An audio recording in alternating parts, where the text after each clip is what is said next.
निर्णय 2024।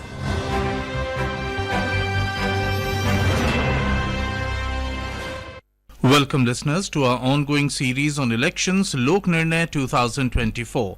In this program, we bring you election-related developments, various updates and analysis of general and assembly elections 2024. I am Kaushik Rai with my co-anchor Santosh Pathak. नमस्कार श्रोताओं, आप सुन रहे हैं लोक प्रसारक के साथ लोक निर्णय 2024 कार्यक्रम में चुनाव से जुड़े समाचारों के साथ साथ स्टूडियो में आमंत्रित विशेषज्ञ के साथ करेंगे चर्चा। इसके अलावा चलेंगे अपने क्षेत्रीय संवाददाताओं के पास और जानेंगे चुनावी तैयारियों के बारे में। आज स्टूडियो में आमंत्रित है राजनीतिक विश्लेषक अशोक टंडन जी। टंडन जी, आपका कार्यक्रम में बहुत बहुत स्वागत है। नमस्कार। The headlines. ECI directs states and union territories to ensure timely issuance of no-dues certificate to candidates. Senior Congress leader Rahul Gandhi files nomination from Raebareli, Uttar Pradesh.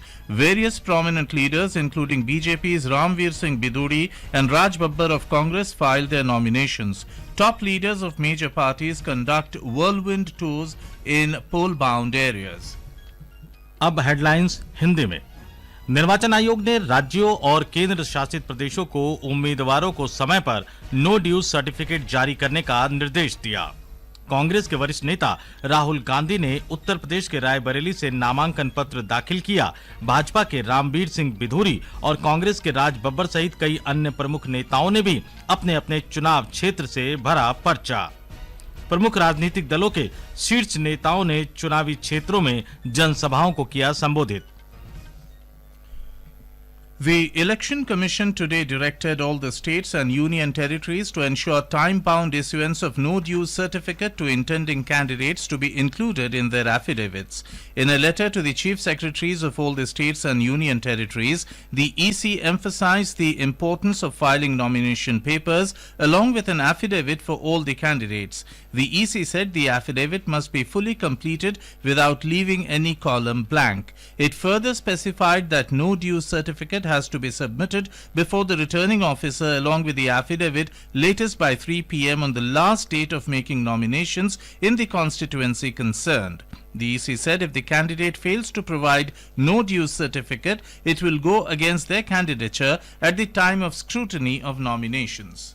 Congress नेता राहुल गांधी ने उत्तर प्रदेश की रायबरेली सीट से अपना नामांकन दाखिल किया। नामांकन से पहले राहुल गांधी ने मेगा रोड शो भी किया। वरिष्ठ कांग्रेस नेता सोनिया गांधी, पार्टी के राष्ट्रीय अध्यक्ष मल्लिकार्जुन खड़गे, महासचिव प्रियंका गांधी और अशोक गहलोत ने हजारों पार्टी कार्यकर्ताओं के साथ रोड शो में हिस्सा लिया। रायबरेली से भाजपा उम्मीदवार दिनेश प्रताप सिंह और अमेठी से कांग्रेस पार्टी के उम्मीदवार किशोरी लाल शर्मा ने भी आज अपना नामांकन दाखिल किया। राज्य में तृणमूल कांग्रेस के एकमात्र उम्मीदवार ललितेश पति त्रिपाठी ने आज भदोही सीट से अपना नामांकन दाखिल किया। उधर समाजवादी पार्टी ने कैसरगंज सीट से भगत राम मिश्रा और फतेहपुर से नरेश उत्तम पटेल की उम्मीदवारी की घोषणा की है।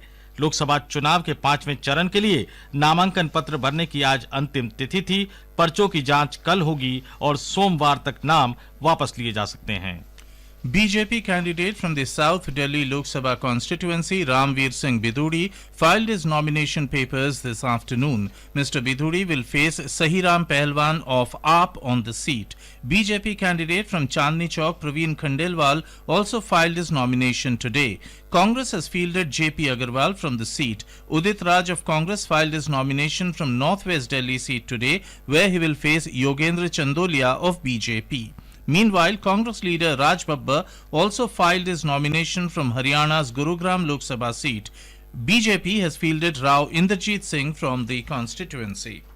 प्रधानमंत्री और भारतीय जनता पार्टी के वरिष्ठ नेता नरेंद्र मोदी ने आज पश्चिम बंगाल के बीरभूम जिले के अहमदपुर में चुनावी जनसभा को संबोधित किया। उन्होंने कहा कि वे देश के लिए काम करते हैं, न कि प्रधानमंत्री पद के लिए। श्री मोदी ने INDI गठबंधन की आलोचना करते हुए कहा कि इनके नेताओं ने शिक्षा के क्षेत्र के बारे में नहीं सोचा। प्रधानमंत्री मोदी ने कहा कि उनकी सरकार ने पिछले 10 वर्ष में देश में कई मेडिकल कॉलेज, IIT और एम्स का निर्माण किया है। राज्य में सत्तारूढ़ पार्टी तृणमूल कांग्रेस की आलोचना करते हुए श्री मोदी ने कहा कि भ्रष्टाचार हर जगह फैल गया है। इससे पहले उन्होंने वर्धमान के पालित में जनसभा को भी संबोधित किया। उन्होंने कहा कि वे भारतीयों की खुशहाली और भारत को एक विकसित राष्ट्र बनाने के लिए काम करते रहेंगे। Trinamool Congress leader and party's second in command Abhishek Banerjee said that BJP government has deprived the people of West Bengal and the central government has not given funds for the Awas Yojana and Manrega scheme. He said today at Nanur of Birbhum district in support of the party's Bolpur candidate. Trinamool Congress Supremo and Chief Minister Mamata Banerjee also addressed a public meeting at Raina in support of the party's Bardhaman Purba Lok Sabha candidate today. Ms. Banerjee attacked Narendra Modi and said central government has done nothing for West Bengal. She also highlighted various welfare schemes of the state government. Bharatiya Janata party के वरिष्ठ नेता और केंद्रीय गृह मंत्री अमित शाह ने फिर कहा है कि अगर तीसरी बार भाजपा केंद्र में आती है तो वह देश में समान नागरिक संहिता लागू करेगी। महाराष्ट्र के रत्नागिरी में एक चुनावी जनसभा में श्री शाह ने कहा कि श्री नरेंद्र मोदी को फिर से प्रधानमंत्री बनाने पर देश में सुरक्षा सुनिश्चित होगी। सरकार की विभिन्न जन कल्याणकारी योजनाओं के बारे में श्री शाह ने कहा कि एनडीए सरकार ने देश में 80 करोड़ से अधिक वंचित परिवारों को मुफ्त राशन उपलब्ध कराया, 11 करोड़ शौचालय बनवाए, महिलाओं को 14 करोड़ सिलेंडर दिए, 3 करोड़ लोगों को पक्के मकान, मुफ्त कोविड टीके तथा आयुष्मान भारत योजना के अंतर्गत 60 करोड़ लाभार्थियों को स्वास्थ्य बीमा दिया। And to discuss various aspects of today's bulletin and election-related stories in the studios today, we have political analyst Mr. Ashok Tandon with us. Thank you, sir, for joining us. First of all, the Election Commission today has directed all the states and union territories to ensure time-bound issuance of no-due certificate to the intending candidates for inclusion in their affidavit. Your comments on that? I think it's a very routine kind of circular which is done on the eve of every election, and there is a compliance. Invariably there has been a compliance, but in case somewhere some shortcoming has been noticed, so this notification I think will alert all the civic bodies to ensure that the certificates are issued. Invariably I don't think there have been any complaints so far. Tandon ji, हमने अभी अपने श्रोताओं को भी सुनवाया कि पश्चिम बंगाल में जिस तरह से प्रधानमंत्री नरेंद्र मोदी ने रैली की और जिस तरह से उन्होंने राज्य की सत्तारूढ़ पार्टी तृणमूल कांग्रेस पर एक तरह से हमला बोला, इसके साथ साथ उन्होंने राहुल गांधी को लेकर भी कई बातें कही। तो पश्चिम बंगाल की धरती से जो प्रधानमंत्री ने जो मैसेज दिया, आपके हिसाब से क्या राजनीतिक मैसेज उन्होंने दिया? देखिए, प्रधानमंत्री जब पश्चिमी बंगाल में भाषण करने जाते हैं चुनावी सभाओं में, तो दो बातें बहुत विशेष तौर से वो कहते हैं। एक तो जो विकास का काम उनकी सरकार ने पिछले 10 साल में किया उसकी वो चर्चा करते हैं, और दूसरी ओर जो पश्चिमी बंगाल में हिंसा होती है और उसमें चुनावी हिंसा भी शामिल है, उस पर वो हमेशा से ये बात करते हैं, क्योंकि पश्चिमी बंगाल में ये एक तरह से बदनाम हो गया है कि वहाँ पर हिंसा को नहीं रोक पा रही है वहाँ की सरकार, और बहुत बार हमने देखा कि गवर्नर को भी बीच में हस्तक्षेप करना पड़ता है। लेकिन पश्चिमी बंगाल में एक बहुत दिलचस्प मामला सामने आया है, क्योंकि वहाँ के जो कांग्रेस नेता हैं, जो लोकसभा में कांग्रेस के नेता विपक्ष भी हैं और चुनाव भी लड़ रहे हैं, वो अपनी एक भाषण में ये कह गए कि ममता बनर्जी से को वोट देने से तो अच्छा है कि आप भारतीय जनता पार्टी को वोट दीजिए। तो इससे तो बड़ी वहाँ पर बवाल हो गया है, और कांग्रेस ने तो कहा है, तृणमूल ने कहा हम तो पहले ही कह रहे हैं कि कांग्रेस बी टीम है बीजेपी की, और कांग्रेस कहती है तृणमूल बीजेपी की बी टीम है। तो ये जो वहाँ एक इंडिया अलायंस के अंदर आपस में लड़ाई हो रही है, तृणमूल भी इंडिया अलायंस की है, कांग्रेस लेफ्ट फ्रंट भी है, और आपस में लड़ रहे हैं। तो ये वहाँ एक दिलचस्प घटना सामने आई कि कांग्रेस के नेता विपक्ष खुद कह रहे हैं कि ममता बनर्जी से अच्छा है कि आप भारतीय जनता पार्टी को वोट दें। जी, and now we go over to our correspondent in Kolkata, Kalyan Laha. Kalyan, can you please share the details of campaigns by various political parties in West Bengal? Campaigning is going on in its full phase in West Bengal. Today, senior BJP leader Prime Minister Narendra Modi had campaigned in 3 places of different constituencies like Bardhaman, Durgapur, Krishnanagar, and Bolpur. And apart from that, TMC and other political parties are also campaigning. The main fight here is between TMC and BJP. And TMC's Supremo Mamata Banerjee and second in command Abhishek Banerjee is also campaigning and is traveling all across the state. Right, Kalyan, thank you. Tandonji, you heard our correspondent. So electioneering at its peak, and there is a tough fight between BJP, which is expected to do better than last time, and the TMC also leaving no stone unturned in this war of words. Your take, sir. See, when PM and the BJP leaders talk about the development, overall development all over the country, including West Bengal, last 10 years, the Mamata Banerjee and Trinamool, they tried to, play victim card, that nothing has been done for West Bengal. Not much has been done for West Bengal. We are not getting any help from West Bengal. Whereas all the schemes of the central government are effectively applicable in all the states, including West Bengal. Right. But that is the politics. When you are, ruling a state, then you try to play the victim card that the center is not helping us. So that is the politics of West Bengal. But violence is a major issue which the people are very much agitated about. And therefore, let's see what happens. But you are very right, it's being closely fought. And the poll percentage high in West Bengal is also an indication that it's a very close fight between Trinamool Congress and Bharatiya Janata Party, which made a remarkable progress in the last election. But the question is, where is the Congress and where is the left front? So they have been marginalized completely. So therefore it appears that it is most likely a direct fight between Trinamool and the Bharatiya Janata Party. Now, where will left front and Congress stand? We'll have to wait and watch when the results But another interesting fact, very briefly from you, in many seats, the Congress is also fighting the left front. In a four-cornered kind of fight, if we see in West Yes, Bengal. that's the dilemma. If you are part of the India Alliance, then you should have seat adjustment. On the one hand, Mamata Banerjee gave a call to Congress, leave the left front and we can have seat adjustment. The Congress is neither leaving left front and having so-called friendly fights also. So that is a dilemma which the West Bengal people are facing. So therefore, sitting here, it appears is going to be a direct fight between Trinamool Congress and Bharatiya Janata Party. Right. We go over to Madhya Pradesh. Our correspondent Sanjeev is there, and Pathak ji. बिल्कुल, अब हम चलेंगे मध्य प्रदेश जहां से हमारे संवाददाता हमारे साथ जुड़ रहे हैं संजीव, और उनसे जानेंगे वहां के ग्राउंड रियलिटी के बारे में। संजीव जी, मध्य प्रदेश में लोकसभा चुनाव के जो तीसरे चरण की चुनावी गतिविधियों के बारे में अगर बात करें तो क्या गतिविधियां चल रही है, चुनाव प्रचार की ताजा स्थिति क्या है तीसरे चरण के चुनाव को लेकर? संतोष जी, जैसे कि आप भी जानते हैं, 2 चरणों में जो मतदान हुआ है, मतदान प्रतिशत पॉलिटिकल पार्टीज और चुनाव आयोग दोनों की नजर से काफी कम रहा है। तो अब सारी पार्टियों का फोकस पहला तो ये कि मतदाताओं को ज्यादा से ज्यादा संख्या में बाहर निकालें ताकि मतदान प्रतिशत बढ़े, और चूंकि वो बड़ी डिसाइडिंग फैक्टर होता है। इसी वजह से अब अभी तक जैसे हम लोग देख रहे थे कि कांग्रेस के स्टार कैंपेनर मध्य प्रदेश में कम आ रहे थे, लेकिन अभी कल प्रियंका गांधी की सभा हुई है, राहुल गांधी का एक दौरा प्रस्तावित है, प्रधानमंत्री का एक दौरा प्रस्तावित है, शायद 6 या 7 तारीख में मध्य प्रदेश आ सकते हैं। जेपी नड्डा अभी होके गए हैं, तो और जो लोकल मतलब स्थानीय राजनेता हैं, जो मुख्यमंत्री हैं, उनके कैबिनेट के मंत्री हैं, प्रदेश कांग्रेस अध्यक्ष हैं, ये लोग दिन में 5 से 7 तक सभाएं कर रहे हैं, किसी तरह से मतदाताओं को अपने पक्ष में भी किया जाए और दूसरा वोट के लिए सामने लेके भी आया जाए।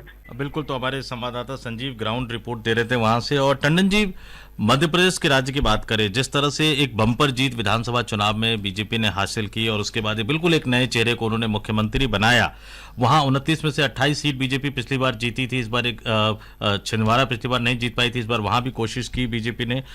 कुल मिलाकर अगर मध्य प्रदेश को देखा जाए तो वहां राजनीतिक लड़ाई किस दिशा में जा रही है, भाजपा बनाम कांग्रेस? देखिए, वहाँ हमेशा ही भाजपा बनाम कांग्रेस रहा है और बिल्कुल सीधी टक्कर रही है। लेकिन अभी हमने एक चीज़ देखी कि पोल परसेंटेज बहुत कम हुई वहाँ पर, और इससे राजनीतिक दल भी चिंतित है, चुनाव आयोग भी चिंतित है। लेकिन छिंदवाड़ा में पोल परसेंटेज 73-74% जाके निकली। इसका अर्थ यह है कि मध्य प्रदेश में छिंदवाड़ा में तो बहुत टक्कर है कांटे की, लेकिन बाकी सीटों पर क्योंकि जो सत्ताधारी दल के खिलाफ अगर हवा होती है तो पोल परसेंटेज बहुत ज़्यादा बढ़नी चाहिए, लेकिन वहाँ पोल परसेंटेज बढ़ी नहीं है, जबकि 3 दिग्गज लोग मैदान में हैं। पूर्व मुख्यमंत्री शिवराज चौहान हैं और ज्योतिरादित्य सिंधिया हैं गुना से, और दिग्विजय सिंह भी हैं। तो ये सब लोगों के होते हुए भी मध्य प्रदेश में चुनाव फीका क्यों है, इस पर चिंता और उम्मीद करनी चाहिए कि आने वाला जो नया अगला चरण होगा उसमें शायद लोगों में उत्साह बढ़ेगा और ज़्यादा लोग मतदान के लिए बाहर आएंगे। लेकिन मध्य प्रदेश के लिए ये कोई बड़ी अच्छी बात नहीं है वहाँ के लोगों के लिए कि मतदान कम हो। Right. Sir, you have seen today, we have seen that today Rahul Gandhi, Rambir Singh Biduri, Raj Babbar, a galaxy of leaders have filed their nominations. We would like to know your views on the evolving situation of Congress in the state of Uttar Pradesh. No, we all know there was suspense whether Rahul Gandhi will be coming back to Amethi or not, having contested in Wayanad in Kerala. And the suspense continued because the Congress party, they were coming out with statements that the decision will be taken very soon, and whether it will be Raebareli or Amethi. Now, towards the end, it appeared that Rahul Gandhi was reluctant to contest again from Amethi, obviously because he lost in 2019 and he was feeling perhaps let down by the people of Amethi. But finally, when we all know, Sonia Gandhi made an appeal to both Rahul Gandhi as well as Priyanka Gandhi to contest from Uttar Pradesh for the sake of the traditional seat of the family. So reluctantly, apparently, Rahul has agreed to contest from Raebareli. That is why he filed the nomination on the last day. But the Amethi, the suspense remained. Now Priyanka is not contesting from anywhere in Uttar Pradesh, and for that matter anywhere in the country. So they have picked up Kishori Lal Sharma, who have been managing Raebareli constituency of Sonia Gandhi for the last so many years. Right. He was nursing the constituency on behalf of Sonia Gandhi. Now he has been fielded from Amethi. So I think this reluctance on the part of either Priyanka or Rahul and the delay in announcing the candidature, I think it has got an impact, because that showed that apparently both brother and sister were reluctant to contest from Uttar Pradesh. So that will be a reflection on the electioneering in Uttar Pradesh, particularly Raebareli, Amethi, where the polling is scheduled to be held on, I think, 20th of May, but nominations were filed today, and media has also gone gaga on this particular seat. So let's see whether Congress can make any impact on the UP seats, because they are not fighting all the UP seats. Right. The Samajwadi Party has left only, I think, 11 seats for them, and but I think this alliance this time is not a complete alliance. It is a sort of leaving a few seats for Congress. That is the Samajwadi Party line. The messaging is such. The message is right. such. लेकिन टंडन जी, आज दिल्ली में भी कई nomination हुए। BJP के जो दोनों उम्मीदवार हैं, रामबीर सिंह बिधूरी, परवीन खंडेलवाल, इन्होंने किया। दिल्ली में एक तरफ बीजेपी, दूसरी तरफ कांग्रेस और आपका गठबंधन, और पिछला चुनाव का नतीजा हमारे सामने है कि सभी सीटों पे 50% से ज्यादा वोट बीजेपी के उम्मीदवार को मिला। इस बार किस तरह की लड़ाई है? क्या वाकई आप और कांग्रेस यूनाइट होकर लड़ रही है दिल्ली में? देखिए, सबसे पहले तो ये देखने की बात है कि कांग्रेस में ही इस बारे में फूट पड़ गई। कांग्रेस के दिल्ली प्रदेश अध्यक्ष ने इस्तीफा दिया, 2 पूर्व विधायकों ने इस्तीफा दिया। तो कांग्रेस के बीच में ये एक चल रही थी बात कि हम क्यों इनके साथ मिलकर चुनाव लड़ें।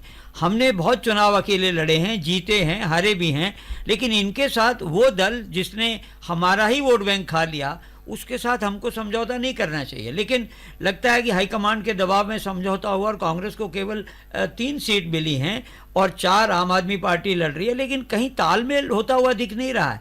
देखिए, जब कन्हैया कुमार केजरीवाल जी की श्रीमती जी को मिलने गए तो कांग्रेस को सफाई देनी पड़ी कि ये जो औपचारिक बातचीत थी, तो कहीं ना कहीं नीचे के स्तर पर कांग्रेस और आम आदमी पार्टी के कार्यकर्ता भी एक होकर चुनाव लड़ने के मन में दिखाई नहीं दे रहे हैं स्थिति में। तो इसका क्या खामियाजा भुगतना पड़ेगा ये तो समय बताएगा, लेकिन चुनाव अभियान किसी तरह से एक तरह से मिलजुल कर लड़ा जा रहा हो या चलाया जा रहा हो, ये आज दिखाई नहीं दे रहा सतह पर। जी, And now we go over to Srinagar. Our correspondent Sunil Kaul. Sunil, what sort of fervor regarding the elections is there in the Union Territory, especially in the Kashmir division? Yes, the environment is abuzz these days. With every passing day, the campaigning is gaining the momentum. The major political parties and their star campaigners are leaving no stone unturned to woo the voters in favor of their respective candidates. It is encouraging to see, as I could see on ground, that a large number of people are turning up in the election rallies and road shows, giving a clear message that this time there will be a high voter turnout as compared to the past elections. In the first two phases so far, a cumulative poll percentage of 70.24 has been recorded in the Union Territory. It is worth to mention here that Anantnag-Rajouri parliamentary constituency will go to polls now on May 25 in the sixth phase instead of third phase, as the ECI recently has changed the date of polling for the same after receiving representations from various stakeholders owing to the unfavorable weather conditions in the region. Right. That was our correspondent Sunil Kaul from Srinagar. Sir, Kashmir recorded 74.02% in the first two phases, and the third phase elections in Anantnag has been deferred to the fifth phase. So what is your assessment of Kashmir? No, it's very heartening to note that people are coming out in large number to cast their vote, because the perception which some separatists tried to make to the rest of the world was that there is no peace in J&K, and people try to boycott the election, there is no participation. But now when we see year after year the poll percentage is increasing, there is a greater participation of the people in the democratic process. But unfortunately what is happening is that the alliance has not been able to take shape. PDP is fighting NCP. So their alliance, the one they used to call is the Gupkar alliance, that has failed. India alliance has failed. Now PDP is fighting NCP, of course, National Conference. So that is something which is not being liked with the people of Valley, that at least you should fight unitedly. So that, but the fact remains, the democratic process is taking shape in J&K.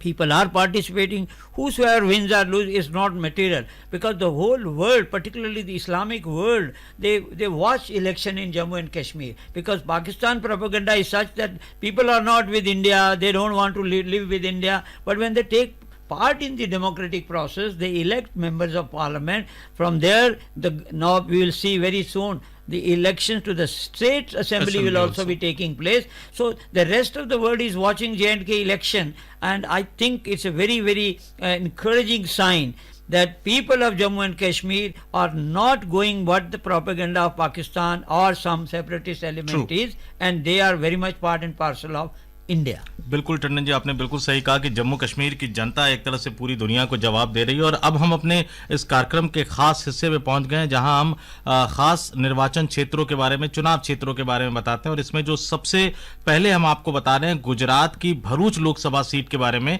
जहां एक दिलचस्प मुकाबला देखने को मिल रहा है। भरूच में क्या चुनावी लड़ाई चल रही है, कौन कौन से उम्मीदवार हैं, क्या मुद्दे हैं, इन सभी मुद्दों की जानकारी गुजरात से हमारी संवाददाता अपर्णा देसाई दे रही हैं।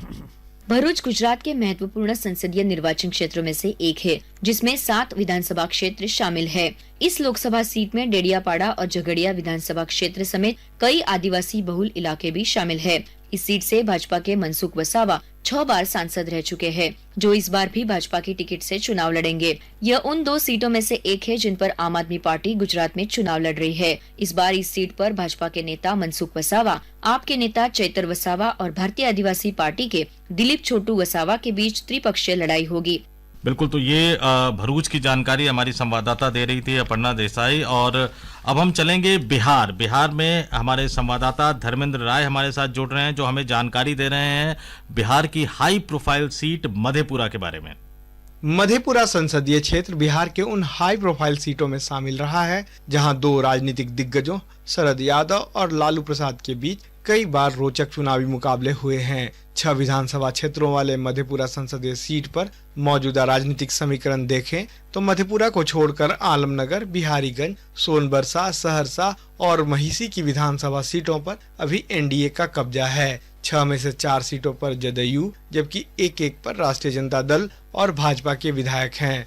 2019 के लोकसभा चुनाव में बिहार के पूर्व मंत्री दिनेश चंद्र यादव ने राष्ट्रीय जनता दल के शरद यादव को पराजित किया था। जदयू ने इस बार फिर से दिनेश चंद्र यादव को चुनावी मैदान में उतारा है। उनके खिलाफ राजद ने डॉक्टर कुमार चंद्रदीप को मौका दिया है, जो पहली बार चुनाव लड़ रहे हैं।